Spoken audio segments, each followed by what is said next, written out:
December 14. మీ ఆహారాన్ని గమనించుకోండి. కొరింథీయులకు రాసిన మొదటి పత్రిక 3వ అధ్యాయము 1 నుండి 9 వరకు.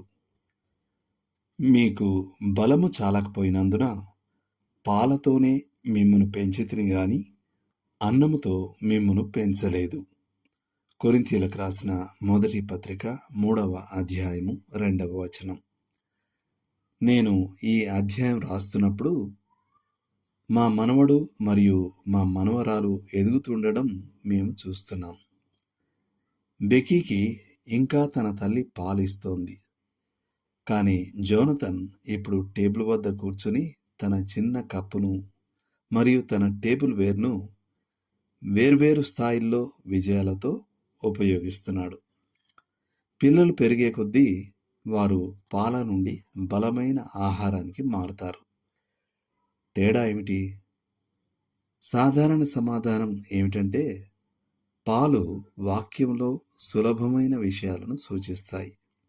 అయితే ఘనమైన ఆహారం లేదా మాంసం కఠినమైన సిద్ధాంతాలను సూచిస్తుంది. కానీ ఆ సాంప్రదాయ వివరణతో నేను ఏకీభవించడం లేదు. మరియు నాకున్న రుజువు ఏమిటంటే హెబ్రీ 5వ అధ్యాయం 11 నుండి 14 వరకు. ఆ భాగం పాలు యేసుక్రీస్తు భూమిపై చేసిన దానిని సూచిస్తుంది. ఘనమైన ఆహారం ఆయన ఇప్పుడు పరలోకంలో ఏం చేస్తున్నాడో దానికి సంబంధించినది అని బోధించినట్లు కనిపిస్తుంది. హెబ్రీలకు రాసిన రచయిత యేసుక్రీస్తు యొక్క ప్రస్తుత పరలోక యాజకత్వం గురించి తన పాఠకులకు బోధించాలనుకున్నాడు. కానీ అతని పాఠకులు చాలా అపరిపక్వంగా ఉండడం వలన అతడు ఆ పని చేయలేకపోయాడు. విశ్వాసులు ఎలాంటి ఆహారాన్ని ఆస్వాదిస్తున్నారో మనం కనుగొంటే వారి ఆధ్యాత్మిక పరిపక్వతను లేదా అపరిపక్వతను నిర్ధారించడం కష్టం కాదు.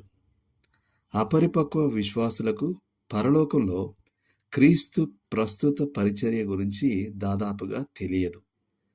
వారు బైబిల్ సిద్ధాంతాలు కాకుండా బైబిల్ కథల ఆధారంగా జీవిస్తారు. వారికి కొరింథీ మొదటి పత్రిక 2వ అధ్యాయం 6-7 వచనాల గురించి అవగాహన లేదు. లోతుగా ఆలోచించాల్సిన విషయం. ఏ ఆహారం మీ ప్రస్తుత ఆధ్యాత్మిక ఆహారాన్ని ఉత్తమంగా సూచిస్తుందని మీరంటారు? ఎందుకని? దేవుడు మిమ్మల్ని దీవించును గాక. ఆమేన్.